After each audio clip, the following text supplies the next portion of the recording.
You know, I'm just gonna do what I'm gonna do. And you guys all choose, and if you don't choose my standards, then I won't be around you. In the past, I have made many videos on this channel about how I think that the wives, the moms of sister wives, have done disservices to their children in various ways over the years. None of the moms have been perfect parents, but I mean, really, there is no such thing as a perfect parent. I know I am not a perfect parent, but nothing really compares to the absolute cruelty that Cody displays in his parenting. Let's get into today's video.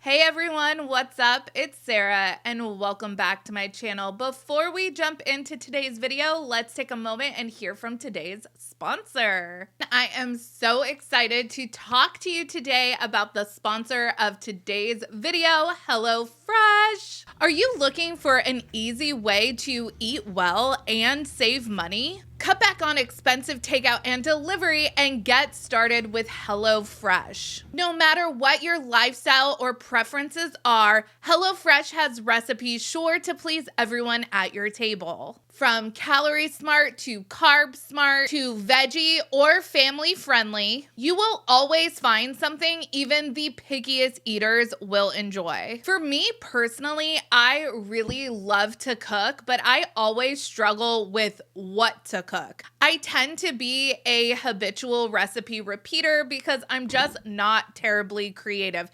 In my household, we have a lot of spaghetti nights. HelloFresh has pre-portioned ingredients and easy-to-follow recipe cards, which means you can get a delicious home-cooked dinner on the table without all of the time-consuming meal planning and prepping. I need to tell you about this amazing meal I made that took less than 30 minutes. I made the sheet pan Monterey Jack unfried chicken. The flavors, the simplicity, the ease, the time, chef's kiss, you guys. It was incredible. I was able to turn this into this in less than a half an hour. Go to HelloFresh.com and use the code realiteasquad65 for 65% off your order plus free shipping. Over the course of 17 seasons, we have seen Cody abandon a newly born Truly to go on a week-and-a-half-long honeymoon with Robin. We have also seen Cody inflict probable lasting emotional trauma on Truly when he was trying to teach her how to ride a bike.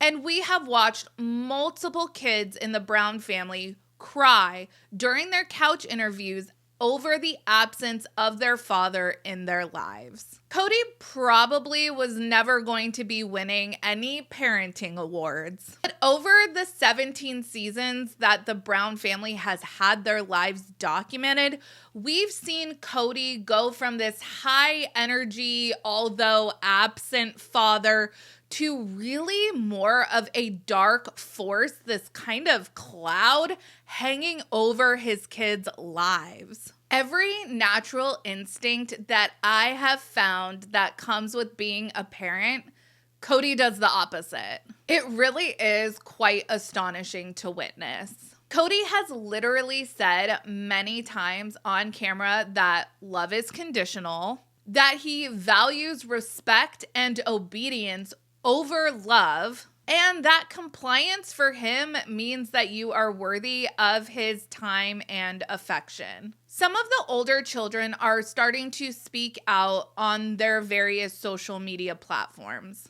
A common thread throughout watching all of these kids giving their takes on their upbringing and the show is that while they disagree with things that their dad has done, they still very much yearn for a relationship of some sort with him in the future. McKelty is really doing the absolute most, in my opinion, to find favor with Cody these days. In her latest interview on her Patreon with her sister Aspen, they discuss how they think that Tony is the favorite son-in-law now, and that absolutely floored me for a couple of reasons. First, we saw when Maddie and Caleb were getting married how absolutely obsessed Kody was with Caleb. He was seriously president of the Caleb fan club. Additionally, when Tony came into the family, which was right around the same time that Caleb and Maddie were getting married, his entry into the family was much more icy and far less welcoming. So to hear that he has taken over Caleb's spot as the favorite son-in-law is a pretty big deal. So how did this flip-flop in favor take place? Well, if you notice from what we've seen depicted on the show and from what we see on McKelty and Tony's Patreon, they are very much supportive of not only Kody, but Robin too. They go super hard in their support for Robin. And I have to wonder, because we did hear it mentioned by Kody in season 17 that he considered Madison to be part of Christine's conspiracy to poison the kids against him. I wonder if Madison and Caleb have fallen out of favor. A truly wild turn of events, in my opinion. One of the other kids that has been speaking out via YouTube, Patreon, and their social media is Gwen. And one thing that she had to say really shocked me. And if he does accuse her of anything, it's either his fault that the thingy happened and he's just blaming her for no reason, or it's my fault because I complained a lot about him not showing up when we lived back in the Bader home before they actually officially divorced. I complained about it so much. It was really excessive, and I a lot of the time I'd be like, I don't even want to be around him. He doesn't want to be around me. One time he and I got in the weirdest argument about Andrew Jackson or something. I was like, yeah, weird president, weird guy. I think he did the Trail of Tears or something. I don't remember. Whoever it was that did the Trail of Tears. I was like, that was a really messed up guy. And Dad was like, you're a terrible daughter. Why would you say that? He was an amazing president. And I was like, okay. And then he yelled at me and ran out. And so I start crying. I'm like, why doesn't my father love me? And my mom just sitting there probably after already having decided that she's going to divorce him. And she was like, yeah, I'm sorry that you don't have a really good relationship with your father. That was a lot of information. First off, I noticed that yet again, Gwen pretty much takes full accountability for this interaction. She says that she complained a lot and it was, as she says, excessive, and offers up this interaction with her dad as an example. So she says she got into an argument with Kody that essentially boils down to a difference in political opinion. And from that, it ultimately led to Kody calling Gwen a terrible daughter. What? This really upset Gwen, understandably, and Christine came in and said, I'm really sorry that you don't have a better relationship with your dad. This really makes me wonder just how accepting Kody is of the kids that are living lifestyles that he might consider alternative. He does not seem to be very tolerant of differing opinions. Now I want to talk about a couple of outbursts that Kody has had that has been documented on the show. I've talked about these outbursts before in what it means with his relationships with the other wives, but now I want to talk about it in the context of what it means for his kids. Remember that time when he literally said that he views the family as an obstacle to his own goals? Kody using the word values, and I thought we had the same values, so that's new for me. For years, we tried doing things together. In the end, I think we just determined that working together for us wasn't even safe. And honestly, I'm at a point now where I see the family, in many ways, as an obstacle to my own goals. As a polygamist, what exactly are your goals in which this huge family that you created could possibly be an obstacle? Isn't the goal of polygamy to breed a bunch of kids, marry a bunch of wives, all in an effort to attain higher and higher levels in the celestial kingdom? How could those kids and wives, however mouthy or independent they may be, possibly be an obstacle when the goal doesn't seem to really matter on family contentment or functionality? It's purely a numbers game. This clip was from Kody's phase of being a bitter Betty about polygamy, which he has since seemed to come out of.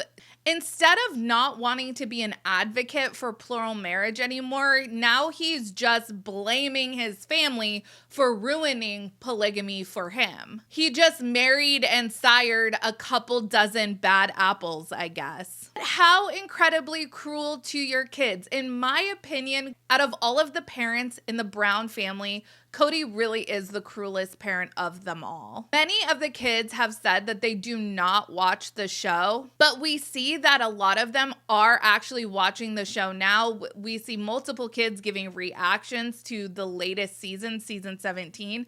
I cannot imagine being a kid and watching your parents say that about you. You go your whole life begging for scraps of affection and attention from your dad. Mykelti has talked often about how their dad was barely around during the good times when they were younger. And then enter the pandemic where you literally go months without seeing your dad at all. And then you may watch a clip in which he says that he considers you as an obstacle in the way to getting what he really wants out of life. Oof. Let me replay the clip for you that I opened this video with. I'm just going to do what I'm going to do. And you guys all choose. And if you don't choose my standards, then I won't be around you. If the family, kids included, do not choose to live their lives according to how Kody sees fit, he is just not going to be around them, period. Wow. To me, the kids are really in a lose-lose situation. For years, they, along with their moms, have followed Kody's every whim. They have uprooted their lives and moved no matter how traumatic the experience was for themselves, from Lehigh to Las Vegas to Flagstaff, all because this is what Kody wanted to do. To me, that's pretty obedient. We saw so many of the kids absolutely devastated by the thought of these moves, but as long as dad was happy, it was all systems go. And it wasn't like Kody was a super involved dad during those times when objectively everyone was being super obedient and compliant. A lot of the kids and Christine talk many times throughout the years of Kody's inability to keep an equal schedule. In episode 1 of this series, we see Logan master chefing during the early hours of the morning and getting all of his siblings ready and off to school because his mother Janelle has to leave really, really early to go to work. After watching that scene with Logan, I always wondered, well, where the hell was Kody when all of these kids needed help getting ready for school? Same with Christine and her kids. She literally begs Kody for help putting her kids to sleep because she goes off to work after a full day of raising all of the children in the Brown family. Kody declines to be bothered to do this, and it falls to a 10-year-old Aspen to tuck her siblings in at night. This was actually used by Kody as an example of how Christine was asking for more than the other wives were getting, essentially calling Christine selfish. We can have a much larger discussion about the level of indoctrination that Mary and Christine went through as young females in this fundamental polygamous sect, and to an extent Robin as well. But at the end of the day, all of these wives have self-stated that they chose to marry Kody knowing that polygamy was the goal. In my opinion, all of the kids are the ultimate innocent victims because they absolutely had no choice of the family that they were born into. While the moms have definitely displayed some questionable parenting choices over the years, I just think nothing compares to the absolute level of cruelty that Kody displays towards his kids now. It's really devastating. Let me know your thoughts down in the comments. Make sure you like this video, subscribe to my channel, follow me on Instagram and Twitter at realiteasquad, and I will catch you guys in the next video. Take care. Have a good one. Much love.